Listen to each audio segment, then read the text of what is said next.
Aos 16 anos, o universo de Léo cheirava a uma mistura estranha de desinfetante com cheiro de pinho, e o giz que impregnava a gola de sua camisa do uniforme escolar, escondida sob o macacão cinza da empresa. Ele era um menor aprendiz na Torres em Sampaio, uma engrenagem quase invisível na máquina colossal do mercado financeiro. Sua jornada era dupla. Pela manhã, as equações de segundo grau e os heróis da história do Brasil. À tarde, a batalha silenciosa contra as manchas e o lixo em corredores que pareciam longos demais para suas pernas de adolescente. Ele não era um funcionário. Era um fantasma mirim que surgia às 3 da tarde, quando o expediente dos outros estava no auge, e se movia com uma eficiência que o tornava parte da mobília. Para os executivos que passavam por ele com seus sapatos caros e preocupações de milhões de dólares, Léo era menos que uma nota de rodapé, uma figura periférica que mal registravam. Sua resiliência era uma coisa frágil e teimosa, construída sobre a necessidade de comprar os remédios para o coração de sua mãe e garantir que sua irmã mais nova tivesse o material escolar completo. Cada cesto de lixo que ele esvaziava, cada mancha de café que ele removia do carpete, era um pequeno ato de guerra contra a pobreza que o cercava, e ele observava, com a mente aguçada pelas aulas de matemática e uma curiosidade que a rotina não conseguia matar, ele via os padrões que ninguém mais via. A quantidade de copos de energético no lixo do setor de TI indicava uma crise. Os rascunhos de desculpas no lixo dos gerentes sinalizavam uma meta não batida. No topo desse universo, em um Olimpo de vidro e aço, reinava Helena Sampaio. Seus passos eram firmes, sua presença uma onda de pressão que alterava a atmosfera de qualquer sala. Seus olhos azuis, frios e analíticos, eram famosos por encontrar a menor falha em um balanço de 12 páginas. Contudo, por trás da armadura impecável de controle, Helena travava uma batalha que estava perdendo. Havia um traidor em seu círculo, um fantasma que roubava suas estratégias, sabotava seus projetos e fazia a empresa sangrar lentamente, de dentro para fora. A paranoia era sua companheira constante nas longas noites em claro, onde ela caçava esse inimigo invisível nos números e relatórios, sentindo seu império tremer sob seus pés, sem que soubesse de onde vinha o abalo. O encontro desses dois mundos, o da rainha e o do menino, foi um sussurro no meio de uma tempestade. Helena, exausta após uma reunião desastrosa, entrou em sua sala e, num gesto de pura frustração, amassou um rascunho de projeções financeiras, arremessando-o em direção ao cesto de lixo. O papel bateu na borda e rolou pelo chão, parando perto dos tênis gastos de Léo, que limpava metodicamente a base de um vaso de plantas no canto. Léo pegou a bola de papel. Seu instinto, a mesma curiosidade que o fazia desmontar rádios velhos em casa, o impeliu a olhar. Seus olhos de menino, que horas antes decifravam uma fórmula de Bhaskara, agora corriam pelas colunas de números. E então, ele viu. Era quase nada.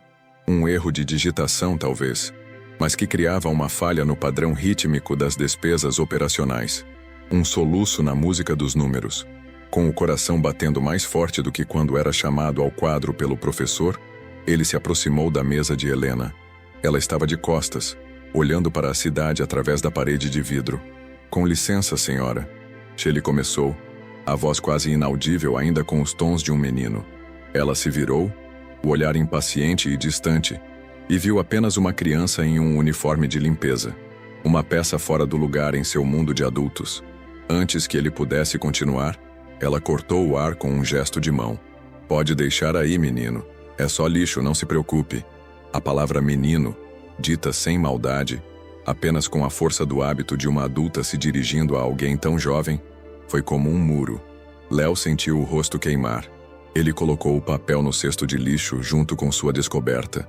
O segredo para o problema de Helena estava ali, a um passo de ser revelado, mas foi descartado pela mesma cegueira que a impedia de ver o inimigo bem mais perto dela.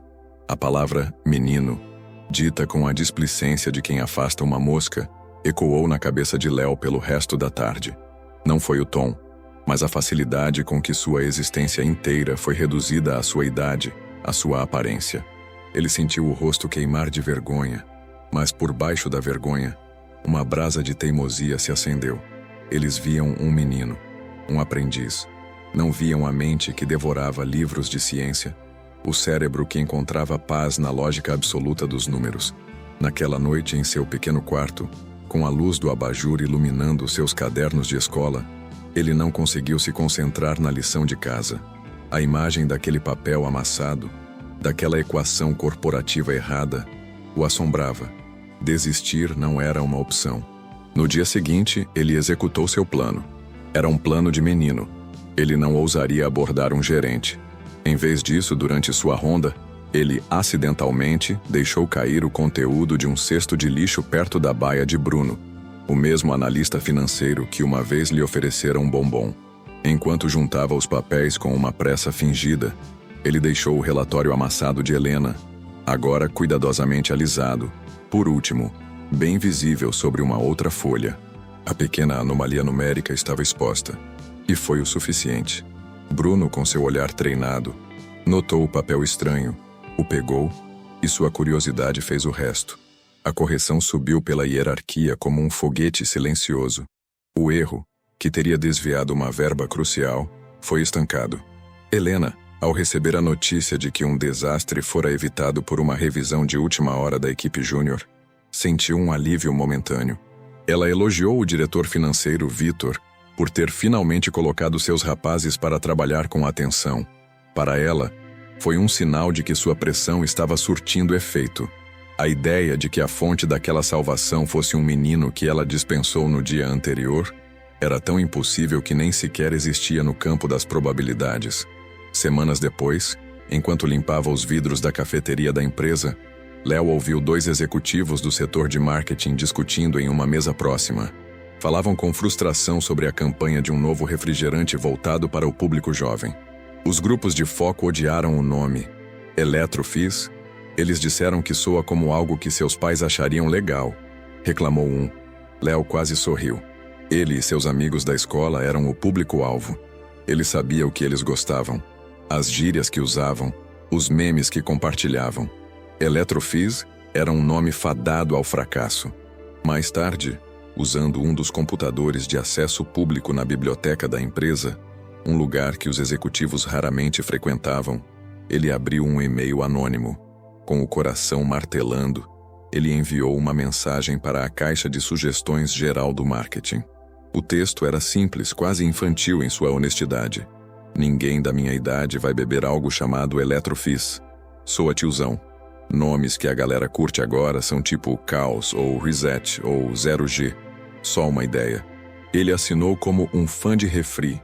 A mensagem, perdida entre dezenas de outras, foi lida por uma estagiária de marketing, que, achando graça, a mostrou para sua chefe.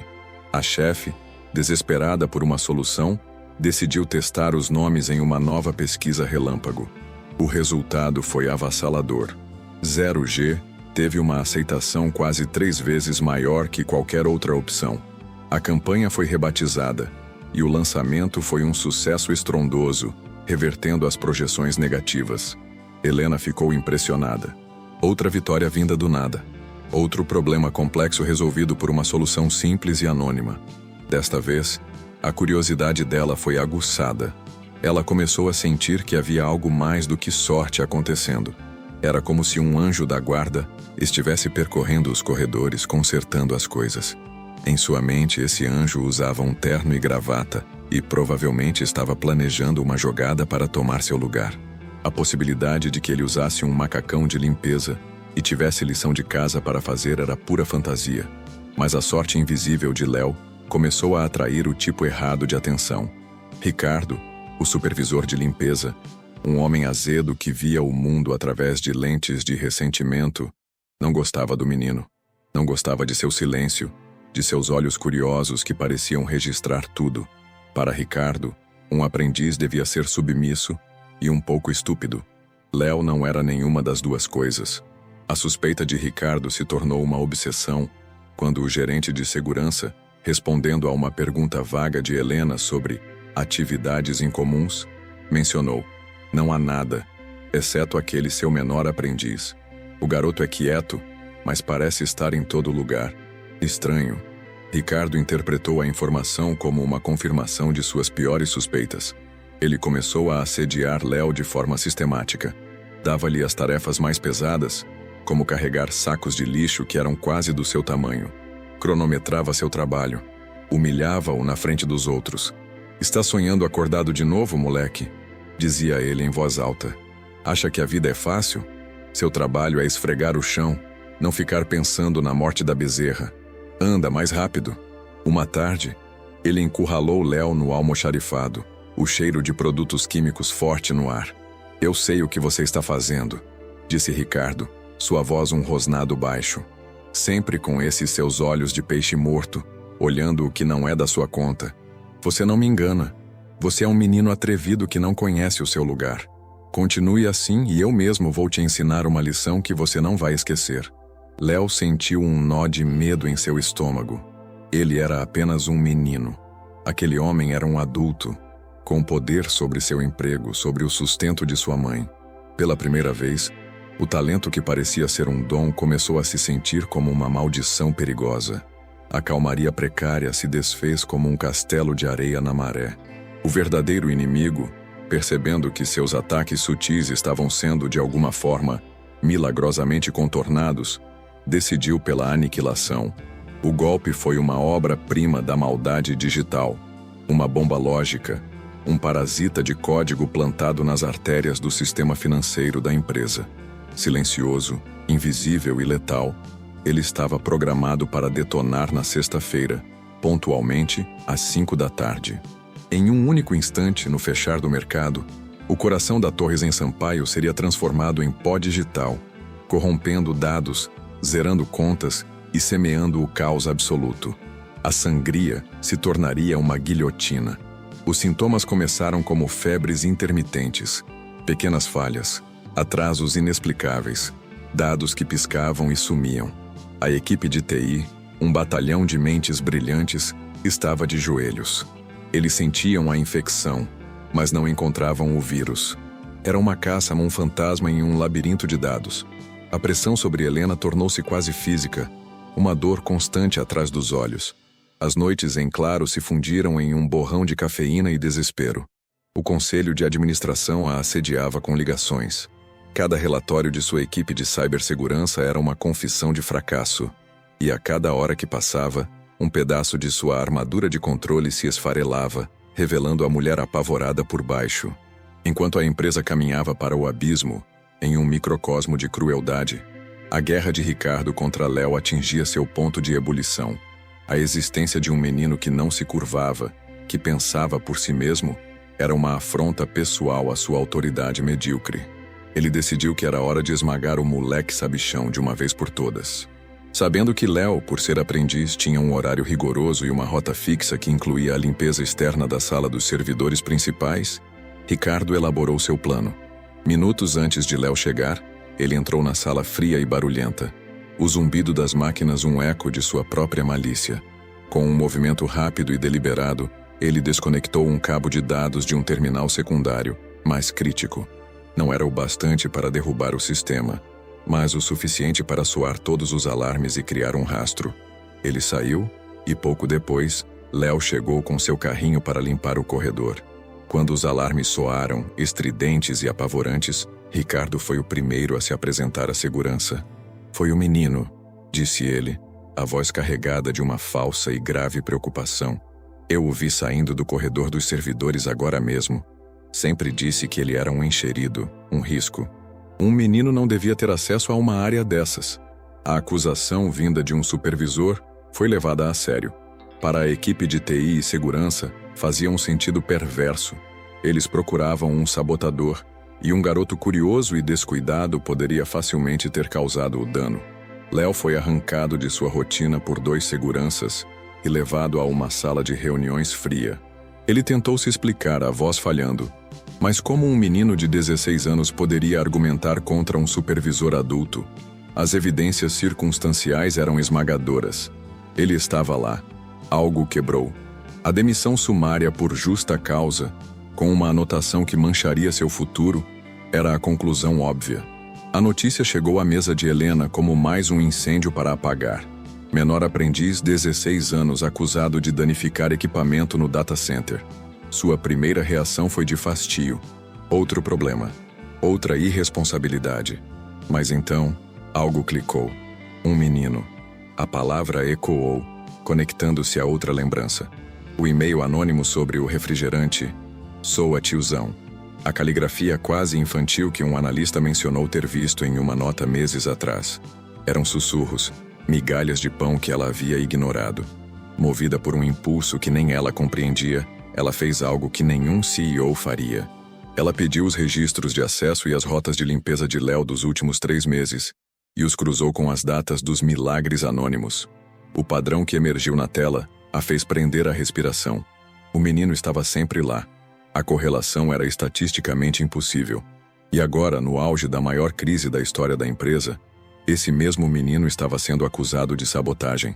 Foi nesse momento que a mente analítica de Helena assumiu o controle, formulando uma hipótese tão absurda que a fez sentir um calafrio. E se o menino não fosse o sabotador? E se ele fosse uma ameaça para o verdadeiro sabotador? E se a inteligência por trás dos pequenos milagres fosse a mesma que, de alguma forma, tivesse visto algo que não devia, e agora o verdadeiro culpado estivesse usando a idade e a vulnerabilidade do menino para incriminá-lo e tirá-lo do caminho? Essa teoria, embora insana, fazia mais sentido do que acreditar em um anjo da guarda ou em um faxineiro vândalo. Léo não era o criminoso. Ele era a isca. Parem tudo, ordenou ela ao chefe de segurança pelo telefone, sua voz baixa e perigosa. Não o demitam. Levem o menino para a sala de descanso do meu andar e digam que ele deve esperar por mim. Ninguém fala com ele até eu chegar. Desligando, Helena se recostou na cadeira, o coração batendo forte. Ela não sabia o que o menino sabia, ou como ele sabia. Mas de repente, em meio à sua caçada por um gênio do mal, ela percebeu que seu único fio de esperança poderia ser um garoto assustado, acusado e trancado a poucos andares de distância, esperando por um veredito que poderia destruir sua vida. A sexta-feira chegou como um dia de execução. Faltavam 15 minutos para as 5 da tarde, e a atmosfera no 17º andar era a de um navio esperando o impacto do iceberg. A equipe de TI, com seus salários astronômicos e reputações impecáveis, havia capitulado. Em seu escritório, Helena assistia ao relógio digital em seu monitor, cada segundo um martelo batendo em sua alma.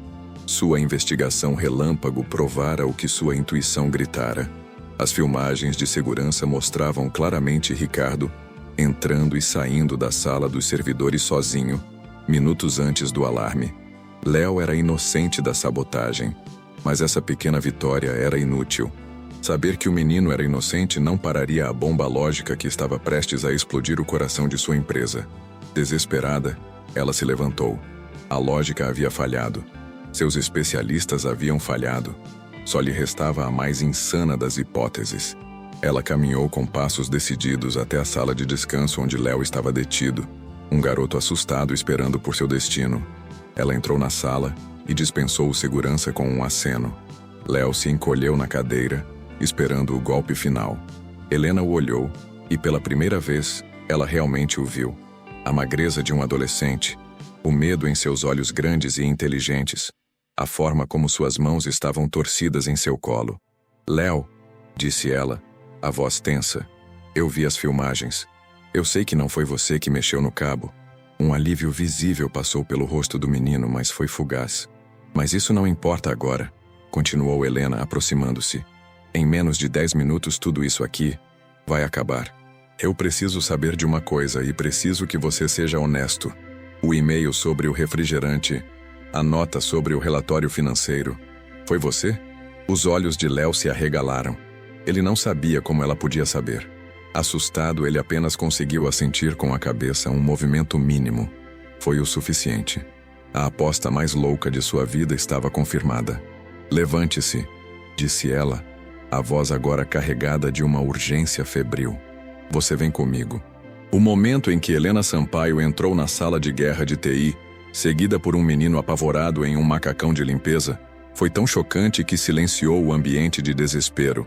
Dezenas de engenheiros olharam, boquiabertos. Ricardo, que fora chamado para dar seu testemunho final, empalideceu e depois ficou vermelho de raiva. O que esse moleque delinquente está fazendo aqui?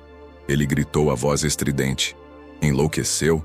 Ele vai terminar de destruir tudo. Helena nem sequer olhou para ele. Seus olhos estavam fixos no diretor de TI. Ele tem algo a dizer. Escutem. Então ela se virou para Léo. Aquele menino que minutos atrás tremia de medo, agora se via no centro do universo. Olhou para o mar de rostos hostis e depois para Helena, que lhe lançou um olhar que não era uma ordem, mas um apelo. E algo mudou dentro dele. Aquele olhar lhe deu a permissão que ele nunca teve.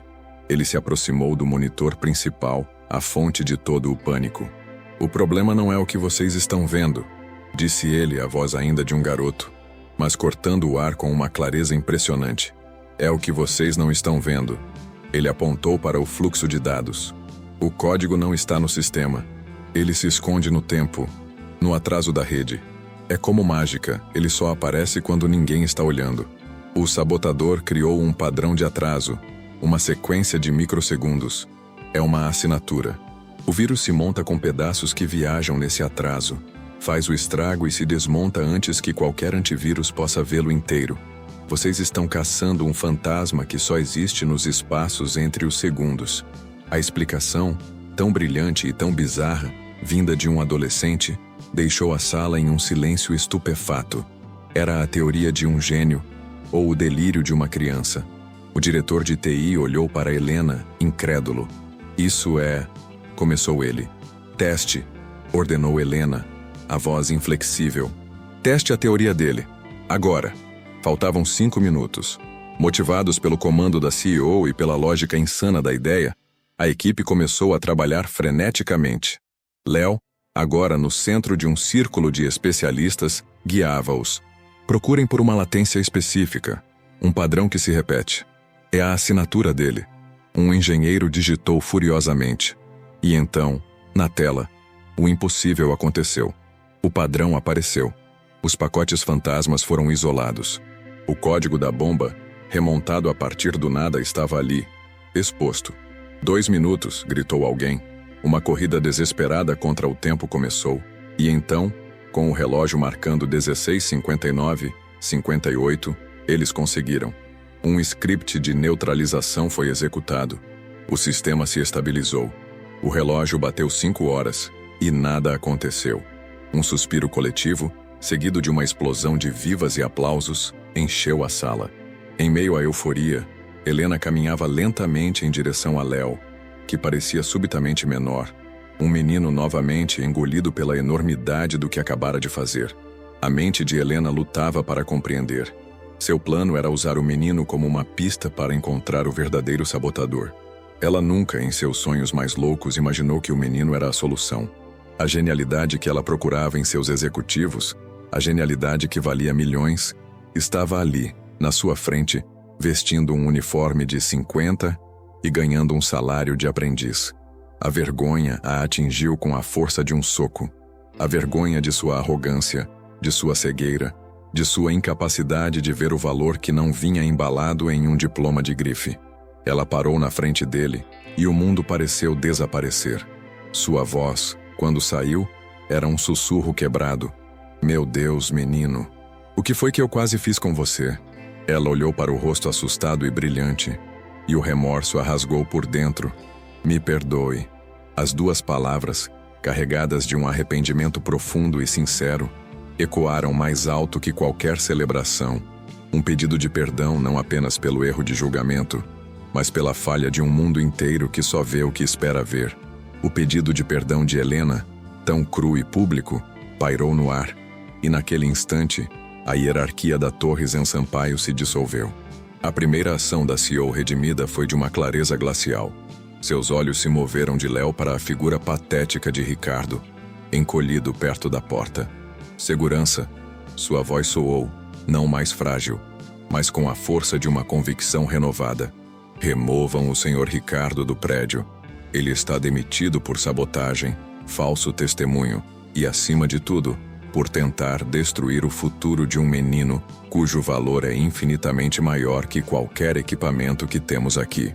Enquanto Ricardo era levado, Helena se aproximou de Léo, que ainda tremia, e colocou uma mão suave em seu ombro, um gesto protetor. Acabou, Léo.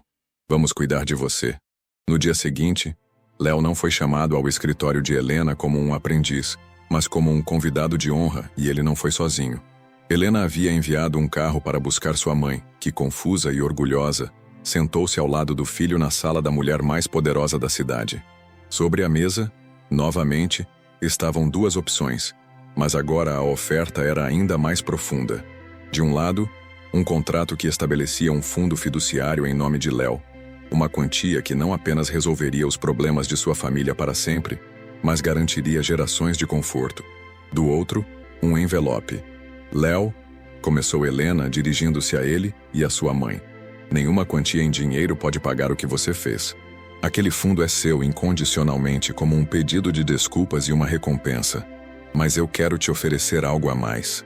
Ela abriu o envelope. Dentro, não havia apenas uma matrícula, mas um plano de vida.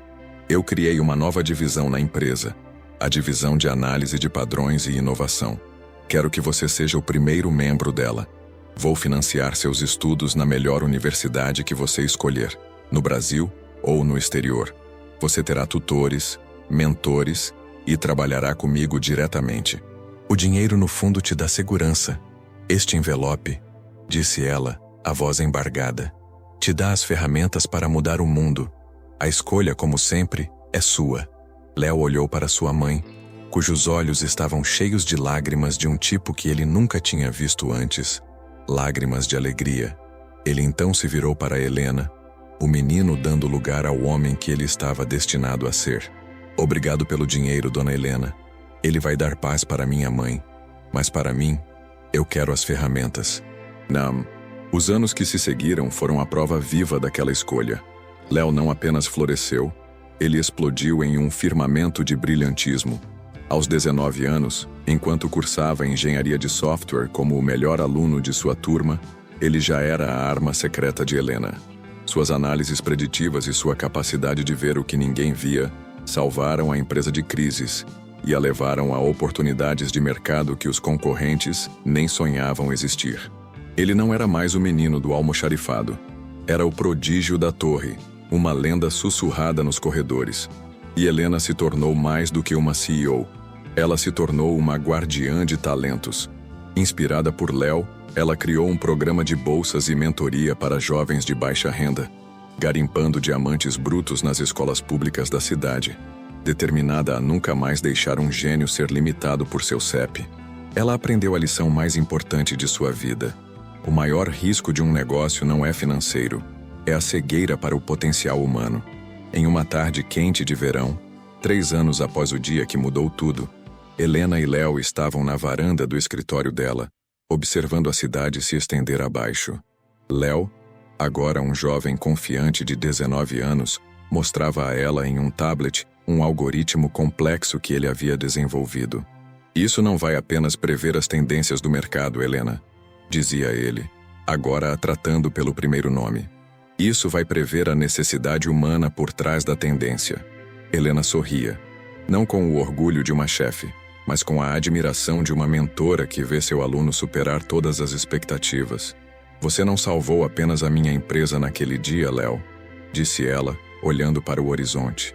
Você me lembrou que o ativo mais valioso do mundo não pode ser contado, apenas nutrido. Ele sorriu de volta. A cumplicidade entre o ex-menino aprendiz e a CEO visionária selando a nova realidade que eles construíram juntos. A jornada de Léo é uma prova poderosa de que a genialidade não tem idade, classe social ou uniforme. É uma chama que pode nascer em qualquer lugar e que, quando recebe oxigênio em vez de ser abafada, tem o poder de iluminar o mundo inteiro. Histórias como a dele nos forçam a olhar além das aparências e a apostar no potencial humano que se esconde em cada um de nós. Se essa história de superação e a incrível força de um menino te inspiraram, não se esqueça de se inscrever no canal para mais narrativas como esta, deixar o seu like para que essa mensagem chegue mais longe e compartilhar este vídeo com todos que acreditam que um único olhar de reconhecimento pode mudar um destino.